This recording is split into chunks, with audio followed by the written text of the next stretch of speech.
bạn thân mến, Quan Vũ bị hổ tướng sức địch muôn người, nhưng cuối cùng do chính tính kiêu căng, coi thường đối thủ và thuộc cấp đã dẫn đến cái chết bi thảm. Có rất nhiều câu chuyện ly kỳ và nhuốm màu thần bí sau cái chết của ông. Ở hồi 77, Tam Quốc Diễn Nghĩa viết: Tôn Quyền ra lệnh chém đầu Quan Vũ, sợ bị Lưu Bị đem quân hỏi tội nên đã gửi đầu cho Tào Tháo. Tào Tháo mở hòm, thấy đầu Quan Vũ mở miệng trợn mắt, râu tóc dựng ngược, liền bị dọa hết hồn vía, ngã gục xuống đất, hồi lâu mới tỉnh lại được. Nhân vật thứ hai là Lã Mông, một viên tướng được đánh giá là rất tài giỏi của Đông Ngô, cũng bị Quan Vũ hù cho đến chết. Vậy câu chuyện này thực hư như thế nào? Xin mời các bạn xem tiếp phần 4 với tựa đề Quan Vũ được phong thánh ra sao.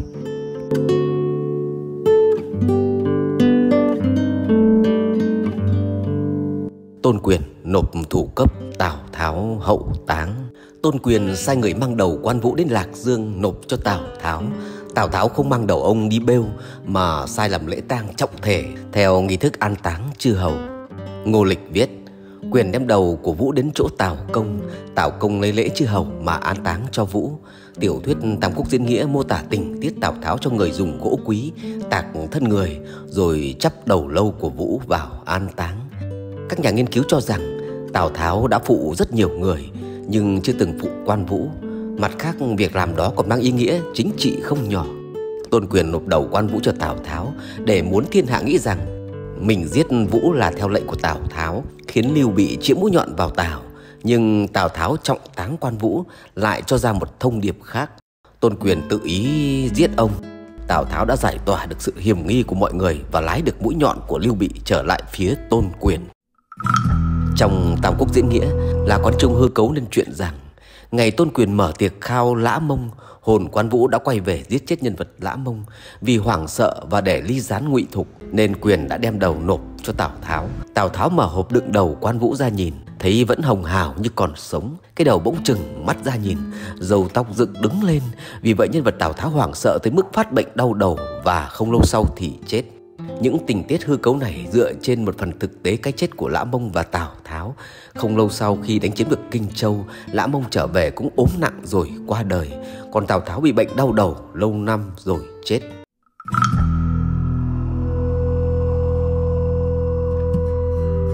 Hậu quả của thất bại của Quan Vũ. Quan Vũ ra quân tháng 7 năm 219. Trong vòng chưa đầy nửa năm, đến tháng 12 âm lịch thì thất bại tan nát. Không những cùng con trai mất mạng để bất Kinh Châu mà còn được khiến cho phe Thục Hán tổn thất lực lượng nặng nề. Chiến lược của Gia Cát Lượng vạch ra ở Long Trung đã không còn khả thi. Sau này Trương Phi vì nóng vội đi trả thù, đánh đập tướng sĩ bị Phạm Cương và Trương Đạt ám sát. Lưu Bị vì mối thù Quan Vũ mà không suy tính thiệt hơn, mang quân đi đánh Tôn Quyền năm 221. Kết quả bị Lục Tốn đánh thua to, lâm bệnh rồi mất. Rất nhiều quan tướng của Thục Hán cũng chết trận ở Ngô như Mã Lương, Trương Nam, Phùng Tập, cha của Phó Thiêm là Phó Đồng. La Quán Trung có ý muốn trả thù dùm cho Quan Vũ nên đã hư cấu việc Quan Hưng, Trương Bảo làm tiên phong giúp Lưu Bị thắng lớn nhiều trận.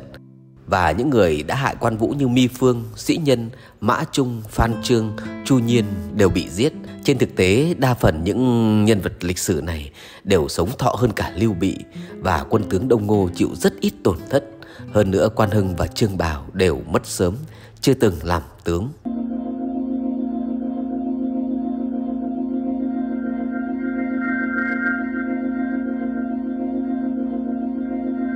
Mộ phần và sự nghiệp sau cái chết. Đến năm 260, hậu chủ Lưu Thiện truy phong thụy hiệu cho Quan Vũ là Tráng Mậu Hầu. Vũ là một trong số 12 công thần Thục Hán được truy phong thụy hiệu cùng với Pháp Chính, Gia Cát Lượng, Tưởng Uyển, Phí Vĩ, Trần Tự, Hạ Hầu Bá, Trương Phi, Mã Siêu, Bàng Thống, Hoàng Trung và Triệu Vân. Hai ngôi mộ chôn cùng với phụ nữ. Xác chết của Quan Vũ đầu một nơi, thân một nẻo, nên dân gian đặt ra câu nói: đầu ở Lạc Dương, thân nằm ở Tương Dương, hồn về cố hương Sơn Tây. Phần đầu của Vũ được Tôn Quyền dâng cho Tào Tháo, Tào Tháo cho chôn tại Lạc Dương. Phần thân thì táng ven sông nơi Quan Vũ và con trai bị chặt đầu, này thuộc Hồ Bắc, Trung Quốc. Hai ngôi mộ được cho là ban đầu rất đơn sơ, Đến thời nhà Tùy và sau này là nhà Đường, mộ được tu sửa trở nên bề thế tráng lệ hơn. Đến thời nhà Minh, hai ngôi mộ Quan Vũ đều trở thành quan lăng với quy mô khổng lồ vô cùng uy nghi. Gần đây các nhà khảo cổ Trung Quốc đã khai quật mộ Quan Vũ, phát hiện mỗi ngôi mộ này đều có một hài cốt phụ nữ được chôn cùng. Đến nay không thể xác định là ai, nhưng gây ra nhiều đồn đoán vô căn cứ, có thể đó là một điêu thuyền, một nhân vật hư cấu nào đó.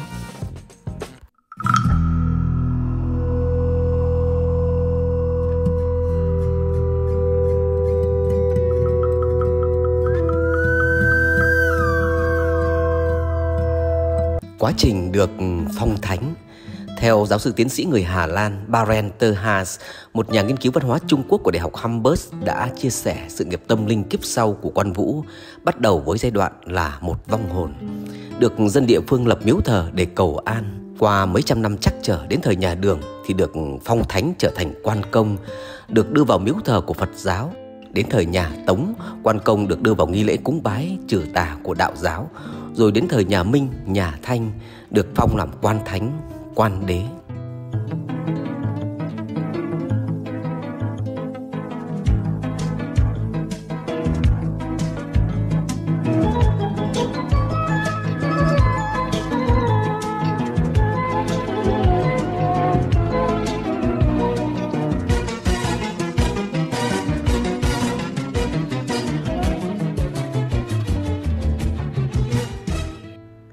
Sau khi Thục Hán diệt vong, sự sùng bái Quan Vũ ở đất Thục Tứ Xuyên dần biến mất, có lẽ do ông quanh năm chinh chiến ở bên ngoài. Nơi sùng bái Quan Vũ nhất là vùng Kinh Châu, nơi ông đóng quân khá lâu, đặc biệt là Lâm Thư, nơi ông bị giết. Bắt nguồn từ tâm lý mê tín của người xưa, dần dần xuất hiện những đồn đại về hồn ma của Quan Vũ hiển linh ở Tương Dương, nơi ông bị chặt đầu.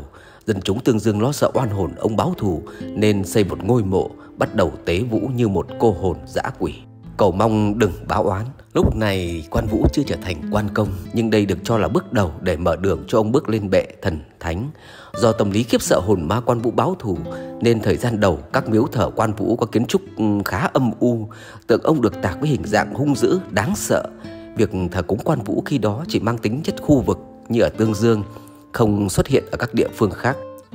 Hơn 500 năm sau, khi Quan Vũ chết, năm 731, Đường Minh Hoàng cho xây võ miếu đầu tiên gọi là Thái Công Thượng Phụ Miếu, thờ chủ thần là Khương Thái Công, Khương Thượng tức Lã Vọng, cùng 10 danh tướng các thời, chia làm hai bên. Bên trái gồm có Bạch Khởi, Hàn Tín, Gia Cát Lượng, Lý Tĩnh, Lý Tích. Bên phải gồm Trương Lương, Điền Nhưng Thư, Tôn Vũ, Ngô Khởi, Nhạc Nghị. Thập chiết không có Quan Vũ, chứng tỏ tâm lý tôn sùng quan công lúc này vẫn chưa lớn mạnh.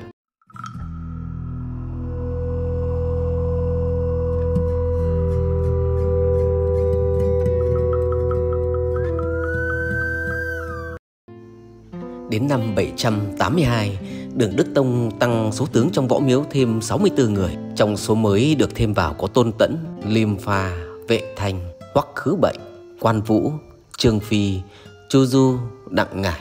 Qua đó cho thấy địa vị của Quan Vũ lúc này cũng chỉ ngang các tướng thời Tam Quốc khác như Trương Phi, Chu Du, Đặng Ngải mà thôi. Đến thời Ngũ Đại Thập Quốc hậu Thục năm 934 đến 965, thành lập tại Thành Đô, chỉ truy phong Gia Cát Lượng và Trương Phi làm vương. Quan Vũ vẫn chỉ làm tước hầu, không được nhắc gì đến, chứng tỏ vẫn chưa được xem trọng. Đầu thời Bắc Tống năm 960 đến 1127, Hoàng đế Tống Thái Tổ ra lệnh đưa tượng Quan Vũ ra khỏi võ miếu vì cho rằng Vũ từng đầu hàng địch, không xứng đáng được thờ. Tục Tư Trị Thông giám chép, khi tới võ miếu, Triệu Khuông giận chỉ tượng Quan Vũ mà mắng rằng: sợ chết đầu hàng, quá ư bất vũ, sao xứng được thờ ở đây? Rồi sai người rời tượng của Quan Vũ đi. Nhưng mấy năm sau, Tống Thái Tổ bàn việc đưa thêm 23 vị tướng vào võ miếu, tượng Quan Vũ lại được đưa vào.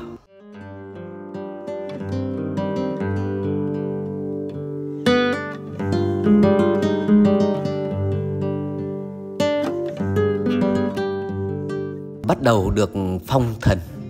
Năm 1123, Tống Huy Tông lại tăng số lượng các tướng thờ ở võ miếu lên thành 72, cho tương đương với thất thập nhị hiền bên văn miếu. Tượng Quan Vũ được đặt phía điện ngoài, thuộc 33 vị bên Tây.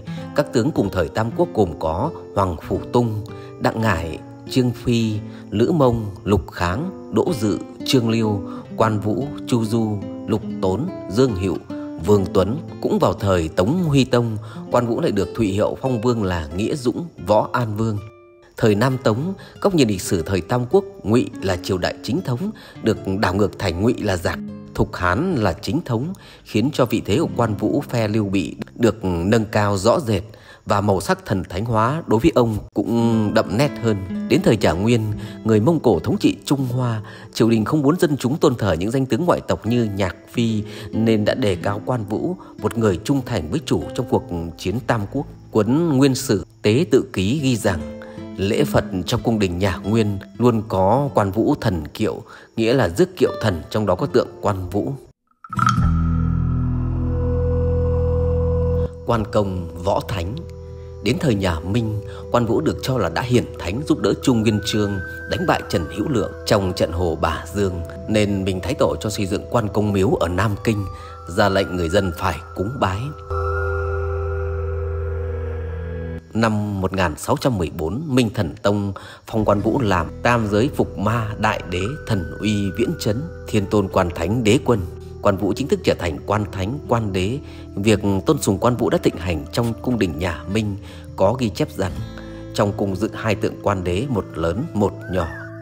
Tới thời nhà Thanh, Thái Tổ Nỗ Nhĩ Cáp Xích là người hâm mộ tiểu thuyết Tam Quốc diễn nghĩa, phao tin rằng ông được thần Quan Vũ phù hộ nhằm tạo ra sự huyền bí cho bản thân trên chiến trường. Quân sĩ Mãn Thanh cũng đem theo hình Quan Vũ trong mình để được bảo vệ, mặc dù họ đang đánh giá nhà Minh của người Hán và Quan Vũ là người Hán.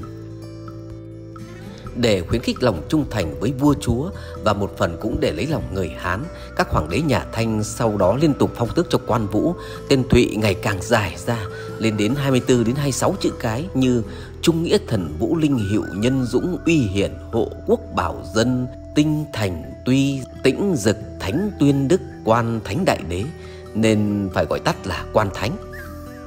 Càn Long còn cho thêu dệt câu chuyện Quan Vũ hiển linh đi sau kiệu hộ giá nhà vua.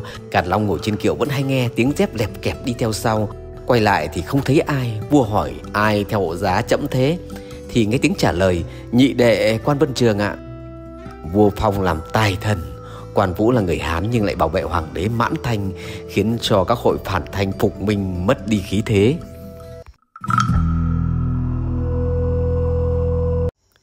Cuối cùng vua hàm phong cho Quan Vũ là phu tử, trở thành võ thánh sánh ngang với văn thánh Khổng Phu Tử.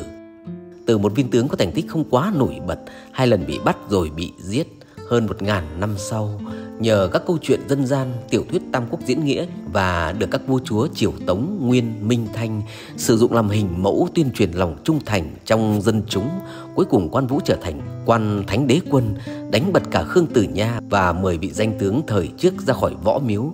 Từ đời nhà Thanh chỉ còn thờ mỗi Quan Vũ. Sau khi nhà Thanh và chế độ phong kiến sụp đổ, hình tượng quan công, quan thánh tiếp tục được dân gian sùng bái, từ thợ cắt tóc, thương nhân đến hội tam hoàng. Theo thống kê, ngày nay Quan Công là người có số lượng miếu thờ nhiều nhất ở Trung Quốc. Tuy nhiên, theo Dịch Trung Thiên, tác giả sách Phẩm Tam Quốc, thì người thời Tam Quốc có 3 loại hình tượng: hình tượng lịch sử trong chính sử, hình tượng văn học trong tiểu thuyết và hình tượng dân gian trong giai thoại. Và theo nhà nghiên cứu văn hóa Trung Quốc Barend Terhas, thì hình tượng Quan Công được thờ cúng ở đây là hình tượng văn học và dân gian, không hoàn toàn giống với Quan Vũ trong lịch sử.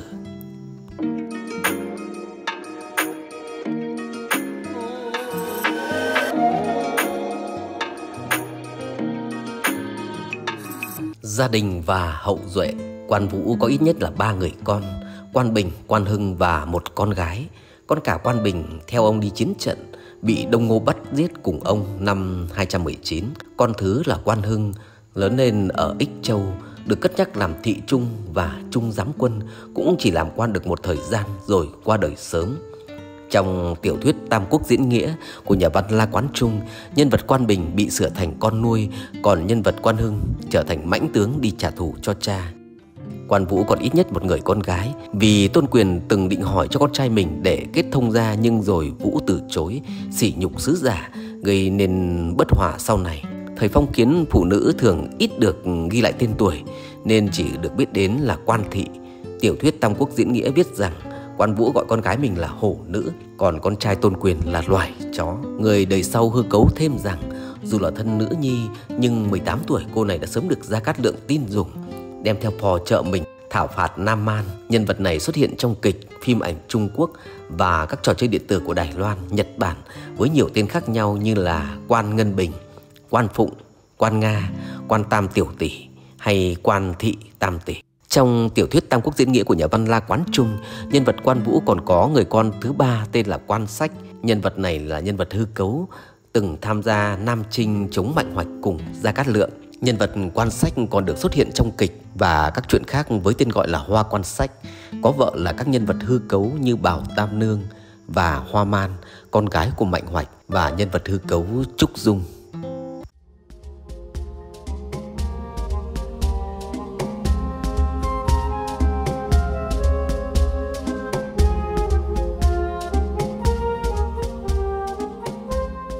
Gia tộc chịu nạn.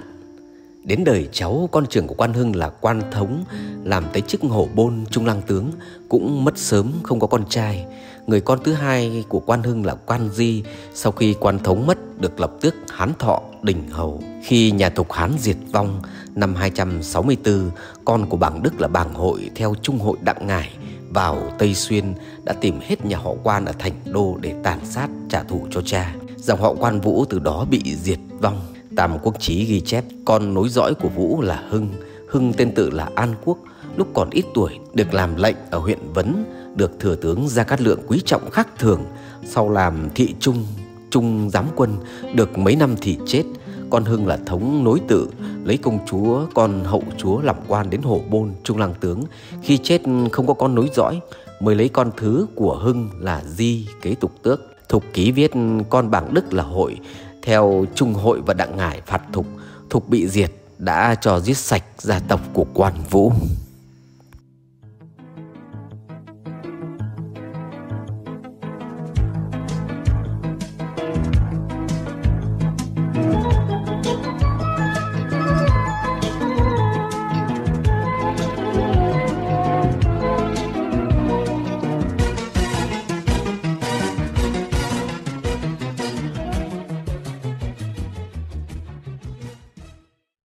Những hậu duệ của Quan Vũ.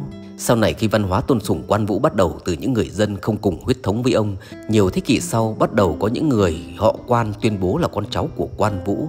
Và đến thời nhà Minh, trùng với thời điểm Quan Vũ được phong vương, phong thánh, phong đế, thì bắt đầu có tập tục thờ cúng Quan Vũ như là tổ tiên dòng họ. Hiện nay có bộ sách Quan Thị Gia Phổ gồm 12 quyển, trải suốt gần 1900 năm, được tu bổ vào đời Càn Long nhà Thanh, chỉnh lý lần cuối vào năm 1932. Theo bộ gia phả này ghi chép thì khi nhà Thục Hán sụp đổ, một số con cháu của Quan Di đã kịp thời bỏ trốn và đổi thành họ Môn để tránh tai họa.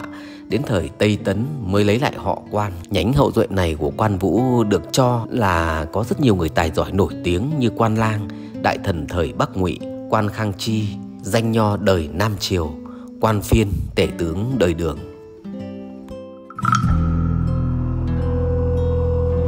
Sử gia Trần Thọ, tác giả bộ Chính sử Tam Quốc Chí, có đánh giá về Quan Vũ được đời sau ghi nhận là công bằng.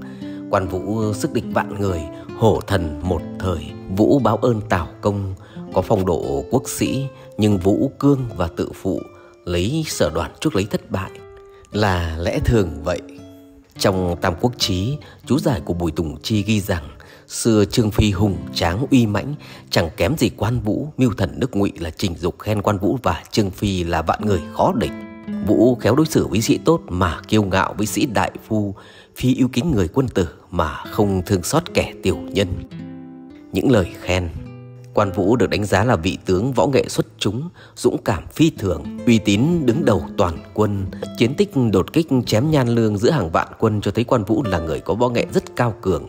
Dương Hí bình luận rằng Quan Trương hùng dũng xuất thân giúp đời, dắt dìu vương sư, mạnh mẽ oai hùng, che chở cho tả hữu, chuyển thân bay bổng như điện chớp, vượt gian nan giúp chúa thành đại nghiệp, công tích ngang hàn cảnh, thành danh đức độ kể nhau. Đối với người không kể lễ, xét rõ được kẻ gian, thường nỗi coi nhẹ điều lo nghĩ mà vì nước bỏ mình. Về tính cách, Quan Vũ là người trọng điều nhân nghĩa, giữ chữ tín, là bề tôi tuyệt đối trung thành. Trong trận Từ Châu, Tào Tháo bắt được Quan Vũ, nhưng vì rất kính trọng khí phách và tài năng của Quan Vũ nên Tào Tháo không đối xử với ông như là đối với tù binh, mà coi là bậc thượng khách, ban lễ vật và chức tước rất trọng hậu, mong thu nạp được ông. Nhưng dù Tào Tháo hậu đãi bao nhiêu lần cũng không thuyết phục được ông từ bỏ Lưu Bị. Dù Lưu Bị khi đó đang phải phiêu dạt khắp nơi và sự nghiệp thì rất mờ mịt. Tào Tháo tuy thất vọng vì không thu nạp được ông, nhưng cũng phải khen ông là thờ Chúa không quên gốc, thật là nghĩa sĩ thiên hạ vậy. Trong thiên hạ khi ấy, rất hiếm có tướng nào được Tào Tháo ca ngợi như vậy. Ông theo phò Lưu Bị suốt 30 năm, phải trải qua bao nhiêu gian nan, khó nhọc, nhiều phen suýt trận vong, nhưng ông vẫn một lòng trung thành không đổi. Ông cùng với Triệu Vân, Trương Phi là những vị tướng theo Lưu Bị sớm nhất và trung thành nhất với Lưu Bị. Lịch sử Trung Hoa từng ghi nhận không ít trường hợp mộ hoàng gia, quan lại bị kẻ trộm mộ phá hoại. Chỉ có rất ít mộ huyệt dù có địa danh cụ thể nhưng vẫn không bị xâm phạm. Và trong đó có mộ Quan Vũ. Suốt 1.800 năm, hai ngôi mộ của Quan Vũ vẫn không có kẻ nào dám động tới bởi sự tôn thờ mà hậu thế đã dành cho ông. Ngày nay, Quan Công là nhân vật được nhiều người thờ nhất tại Trung Quốc. Cả cảnh sát và xã hội đen Hồng Kông bao gồm Hội Tam Hoàng đều thờ Quan Công. Cảnh sát coi Quan Công là vị thánh biểu tượng cho lòng trung thành, sự công minh, nhân từ, dũng cảm và đáng tin cậy, tinh thần liêm khiết không màng vinh hoa phú quý. Xã hội đen Hồng Kông thì thờ Quan Công vì cho rằng ông là biểu tượng của tình huynh đệ, một lòng trung thành với chủ và khí phách hiên ngang đối mặt với hiểm nguy, dù chết cũng không sờn lòng.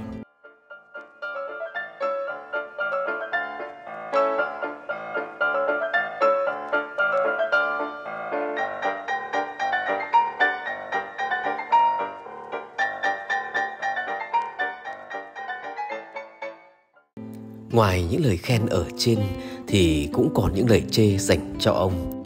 Theo tục tư trị thông giám, Tống Thái Tổ Triệu Khuông giận chê Quan Vũ làm tướng mà chịu bị địch bắt, nên khi đi thăm võ miếu đã chỉ vào mặt tượng Quan Vũ mắng rằng: sợ chết đầu hàng, quá ư bất vũ, sao đáng được thờ ở đây. Rồi sai đem tượng của Vũ ra khỏi võ miếu. Tuy nhiên sau này khi xét duyệt thêm danh tướng được thờ trong miếu, Tống Thái Tổ lại cho đưa tượng Quan Vũ vào lại võ miếu. Các nhà sử học đánh giá Quan Vũ là người kiêu ngạo, không chịu ở dưới người khác. Năm 214, nghe tin Mã Siêu đến hàng Lưu Bị ở Tây Xuyên. Quan Vũ đang ở Kinh Châu bèn viết thư cho Gia Cát Lượng hỏi: nhân phẩm tài năng của Mã Siêu có thể so sánh với ai? Gia Cát Lượng phải lựa lời viết thư để lấy lòng Quan Vũ. Mã Siêu chỉ có thể sánh ngang với Trương Phi, không thể siêu phàm tuyệt luân như ngài được. Ông đọc thư rất là đắc ý và mang thư khoe với rất nhiều người. Năm 219, Lưu Bị lên ngôi Hán Trung Vương, phong cho ông làm tiền tướng quân và lão tướng Hoàng Trung làm hậu tướng quân. Quan Vũ thấy mình ở ngang hàng với Hoàng Trung thì không bằng lòng, không chịu nhận ấn tín. Phí Vĩ phải lựa lời khuyên ông, nên vì nghiệp lớn của Lưu Bị, ông mới gác lại chuyện này và chịu thụ phong. Về việc này, sử gia Dịch Trung Thiên cho rằng cách hành xử của Gia Cát Lượng và Phí Vĩ đã quá nuông chiều Quan Vũ, gây ra tác dụng phụ biến Quan Vũ thành đứa trẻ hư vì được nuông chiều. Với hai đặc điểm phóng túng và thơ ngây nên mới phạm sai lầm trong xử lý quan hệ giữa ta với kẻ thù hoặc bạn bè. Vì phóng túng nên mới phát động chiến tranh tương phản, vì ngây thơ nên bị Lã Mông và Lục Tốn lừa. Ngoài ra, Quan Vũ còn có nhược điểm là thích mắng chửi người khác. Dịch Trung Thiên đánh giá sự ngang bướng kiêu ngạo của ông đã tạo ra nhiều sơ hở trước kẻ thù.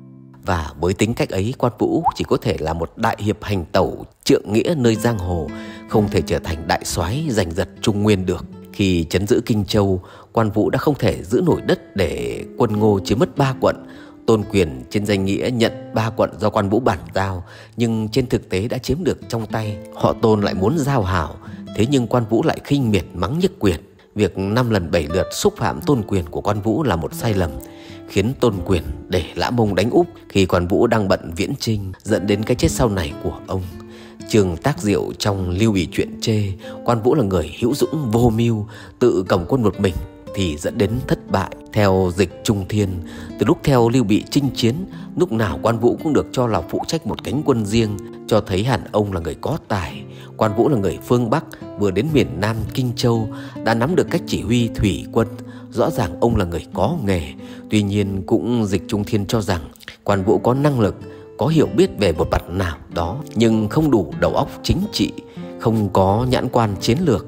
Lúc trước không giữ nổi một thành nhỏ như Hạ Phì, về sau càng không thể giữ nổi mảnh đất chiến lược như Kinh Châu.